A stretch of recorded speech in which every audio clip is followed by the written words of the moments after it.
America అంటే ప్రపంచానికే పెద్దన్న అని, తామేదైనా చేస్తామని, ఎవరైనా భయపడాల్సిందే అని, గేమ్ నడిపిస్తామని ఇలా చాలా ఊహించుకుంటుంది. ముఖ్యంగా ప్రస్తుత అమెరికా అధ్యక్షుడు డొనాల్డ్ ట్రంప్ తనను తాను చాలా ఊహించుకుంటున్నారు. ఇండియాను గట్టిగా టార్గెట్ చేద్దాం, భయపడి కాళ్ల బేరానికి వస్తుందనుకున్నారు. కానీ ట్రంప్ అనుకున్నదొకటి, జరిగింది మరొకటి. టారిఫ్లతో భయపెట్టాలని ట్రంప్ అనుకుంటే, ఇండియా వేసిన స్కెచ్తో అమెరికాకే దిమ్మ తిరిగి మైండ్ బ్లాక్ అవుతుంది.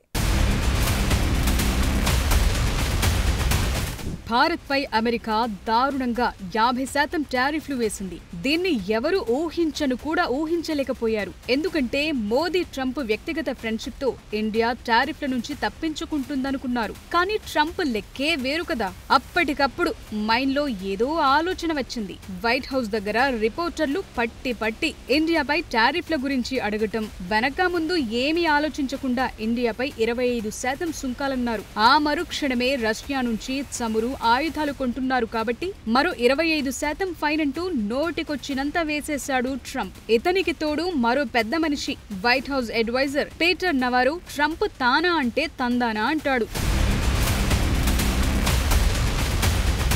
ఇక్కడే ట్రంప్ అసలు లాజిక్ మిస్ అయ్యాడు. ప్రపంచ దేశాల దృష్టిలో వారి క్రెడిబిలిటీకే దెబ్బపడింది. ఎలాగంటే రష్యాతో చైనా, EU దేశాలు కూడా బిజినెస్ చేస్తున్నాయి. వాటిపై లేని టారిఫ్ మన భారత్ పైనే ఎక్కువ వేయటంలో ఆంతర్యం ఎవరికీ అర్థం కాలేదు. అందరూ అదే క్వశ్చన్ చేశారు కూడా. కానీ ట్రంప్ ఎవరి మాట వినడు కదా. రైట్. అయితే ట్రంప్ భారత్ పై వేసిన ఈ సుంకాల ఎఫెక్ట్ ను ఎలా తప్పించుకోవాలో భారత్ బహుముఖ వ్యూహాలను రెడీ చేసింది, అమలు చేస్తోంది కూడా. ఈ దెబ్బకు అమెరికాకే దిమ్మ తిరిగి మైండ్ బ్లాంక్ అయినంత పనవుతోంది.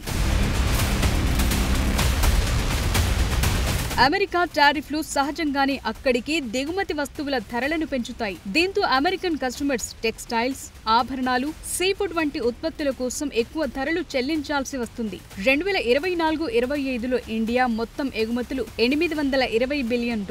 అందులో అమెరికాకు ఎగుమతి వాటా 86.5 బిలియన్లు. ప్రస్తుతానికి మెడిసిన్స్, ఎలక్ట్రానిక్ వస్తువులను అదనపు సుంకాల నుంచి అమెరికా మినహాయించింది. టారిఫ్ల వల్ల అమెరికా సప్లై చైన్లు గందరగోళంలో పడ్డాయి. కంపెనీలు ధరలను పెంచడం లేదా సప్లై చైన్లను రీస్ట్రక్చర్ చేయటం వంటి చర్యలు తీసుకుంటున్నాయి. ఇది ఖర్చులను మరింత పెంచుతుంది. రైట్. ఇప్పుడు ట్రంప్ టారిఫ్లను ఎదుర్కొనేందుకు భారత్ ఫాలో అవుతున్న బహుముఖ వ్యూహాలేంటో చూద్దాం. 15 ఆగస్టు రోజున ప్రధాని మోదీ జీఎస్టీ సంస్కరణలను ప్రకటించారు. 4 లెవెల్స్ లో ఉన్న జీఎస్టీని 5-18% మార్చబోతున్నారు. ఇది దేశీయ డిమాండ్ను పెంచుతుందంటున్నారు. ఈ పరిణామం చిన్న వ్యాపారులకు ఈజీ అవుతుంది. టారిఫ్ల వల్ల కలిగే నష్టాన్ని కొంతవరకు భర్తీ చేస్తాయంటున్నారు. అలాగే కేంద్రం కూడా టెక్స్టైల్స్, కెమికల్స్ రంగాలకు సపోర్ట్ ఇవ్వటం ప్రాధాన్యంగా చూస్తున్నారు. టారిఫ్లతో ఎక్కువగా ప్రభావితమయ్యే MSMEలకు తక్కువ వడ్డీ రుణాలు, జీఎస్టీ రిలీఫ్ల ద్వారా సపోర్ట్ ఇస్తారు. అటు చైనాతోనూ ఆర్థిక సంబంధాలను పునరుద్ధరణ జరుగుతోంది. ఇప్పటికే చైనా విదేశాంగ మంత్రి వాంగ్ యు ఆగస్టు 18న భారత్లో పర్యటించారు. అటు ప్రధాని మోదీ కూడా 31న చైనా వెళ్లబోతున్నారు. అటు RBI, మాల్దీవులు, మారిషస్, ఇండోనేషియా, UAE వంటి దేశాలతో రూపాయి ఆధారిత వాణిజ్య ఒప్పందాలను ప్రోత్సహిస్తోంది. ఇది విదేశీ మారక హెచ్చుతగ్గుల నుంచి రక్షణ కల్పిస్తుంది. ట్రంప్ ఎంత హెచ్చరించినా రష్యా నుంచి చమురు కొనుగోలు కంటిన్యూ చేస్తామని భారత్ ప్రకటించింది. ఇప్పటికే 50% అమెరికా టారిఫ్లు అమల్లోకి వచ్చేశాయి. ఇందులో కీలకమైన రంగం టెక్స్టైల్స్. ఎందుకంటే మన దగ్గర 20 లక్షల ఉద్యోగ కల్పనకు సంబంధించింది ఈ రంగం. అందుకే కేంద్రం దీన్ని ప్రాధాన్యంగా తీసుకుంది. ఇండియా టెక్స్టైల్ ఎగుమతుల్లో 35% అమెరికాకే వెళతాయి. 50% టారిఫ్లు అమల్లోకి రావడంతో అమెరికన్ మార్కెట్లలో మన ఉత్పత్తుల రేట్లు పెరిగి గిరాకీ ఉండదు. తక్కువ ధరలు ఉండే దేశాల ఉత్పత్తులని అమెరికన్ జనాలు కొనే అవకాశం ఉంటుంది. సో ఈ సమస్య నుంచి బయటపడేందుకు భారత్ 40 దేశాలతో వాణిజ్యం మరింత పెంచుకునే ప్లాన్ చేస్తోంది. UK, Japan, South Korea, Germany, France, Italy, Spain, Netherlands, Poland, Canada, Mexico, Russia, Belgium, Turkey, UAE, Australia సహా 40 దేశాలను లక్ష్యంగా చేసుకుంది. ఈ 40 దేశాలు కలిసి $590 బిలియన్ విలువైన టెక్స్టైల్ మార్కెట్ ను కలిగి ఉన్నాయి. ఇందులో ప్రస్తుతం భారత్ వాటా కేవలం 5-6% మాత్రమే. ఈ 40 దేశాల్లో మన వస్త్ర ఉత్పత్తుల్ని రాత్రికి రాత్రి అమ్మటం కష్టమే. అందుకే ఇప్పటి నుంచి ఆయా దేశాలతో చర్చలు జరపటం, ట్రేడ్ ఫెయిర్స్ లో పాల్గొనటం, అక్కడి వ్యాపారులతో చర్చలు జరపటం, మన బ్రాండింగ్ ను పెంచుకోవటం ద్వారా వారిని ఆకర్షించాలనుకుంటున్నారు. భారత్ అనుకుంటున్న ఆ 40 దేశాల్లో ఎక్కువ డిమాండ్ ఉన్న ప్రొడక్ట్స్ ను గుర్తించి ఎక్స్పోర్ట్ చేసేలా ప్లాన్లు నడుస్తున్నాయి. ప్రొడక్షన్ క్లస్టర్లతో డైరెక్ట్ లింకప్ చేసే విధానాన్ని ఆలోచిస్తున్నారు. భారత్ లోని టెక్స్టైల్ రంగం 2030 నాటికి $100 బిలియన్ ఎగుమతి లక్ష్యాన్ని సాధించాలని భావిస్తోంది. ఇందుకు ప్రధాని మోదీ సూచించిన 5F ఫార్ములాను అమల్లోకి తీసుకొస్తున్నారు. Farm to, fibre to, factory to, fashion to, foreign plan పై స్పీడ్ పెంచుతున్నాయి. పీఎం మిత్ర పార్కులు, production linked incentive scheme, national technical textiles mission వంటి పథకాలతో టెక్స్టైల్ రంగాన్ని మరింత బలోపేతం చేయాలనుకుంటున్నారు. ఇటు అమెరికన్ టారిఫ్లతో భారత్ జీడీపీ తగ్గుతుందా పెరుగుతుందా అన్న చర్చ కూడా అంతర్జాతీయంగా జరుగుతోంది. అయితే చాలా వరకు రేటింగ్ సంస్థలు భారత్ జీడీపీకి వచ్చిన ఢోకా ఏమీ లేదంటున్నాయి. భారత ఆర్థిక వ్యవస్థ దేశీయ డిమాండ్ ఆధారితమైంది కావటం వల్ల ప్రభావం పరిమితమే అని S&P గ్లోబల్ రేటింగ్స్ తెలిపింది. అటు లోకల్ గా రేట్లను తగ్గించడం, వినియోగాన్ని పెంచడం లక్ష్యంగా అమలు చేస్తున్న జీఎస్టీ సంస్కరణలు అమెరికా సుంకాల ప్రభావాన్ని ఆపగలుగుతాయని ఫిచ్ సొల్యూషన్స్ కంపెనీ BMI తాజాగా తన అంచనా తెలిపింది. ఈ దశాబ్దంలో భారత్ ఆసియాలోనే వేగంగా అభివృద్ధి చెందుతున్న ఆర్థిక వ్యవస్థల్లో ఒకటిగా ఉండే అవకాశం ఉందంటోంది. BMI నోట్ ప్రకారం US సుంకాలు కొన్ని పరిశ్రమలను ప్రభావితం చేసినప్పటికీ ఇండియా జీడీపీ 6% మించి ఉంటుందని అంచనా వేసింది. ఇది చాలు కదా ట్రంప్ మనల్ని ఏమీ చెయ్యలేడు అనటానికి? భారత్పై వేసిన 50% సుంకాలతో అమెరికాకే నష్టం పెరుగుతుంది. ఎందుకంటే అక్కడ ద్రవ్యోల్బణం పెరుగుతుంది, ఉపాధి తగ్గుతుంది, ఆర్థిక వృద్ధి మందగిస్తుంది.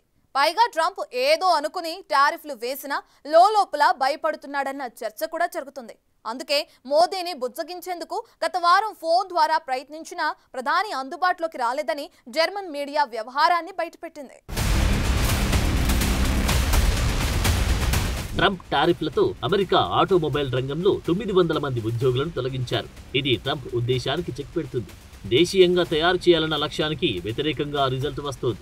లేటెస్ట్ డేటా ప్రకారం అమెరికాలో ఉపాధి సంఖ్య తగ్గడం, ద్రవ్యోల్బణం పెరగడం, ఆర్థిక వృద్ధి మందగించడం కనిపిస్తున్నట్టున్నారు.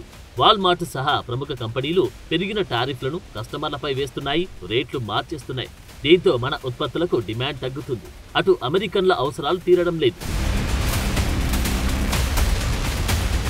50% టారిఫ్లతో భారత్ దిగివస్తుందని ట్రంప్ అనుకున్న సీన్ మరోలా ఉంది.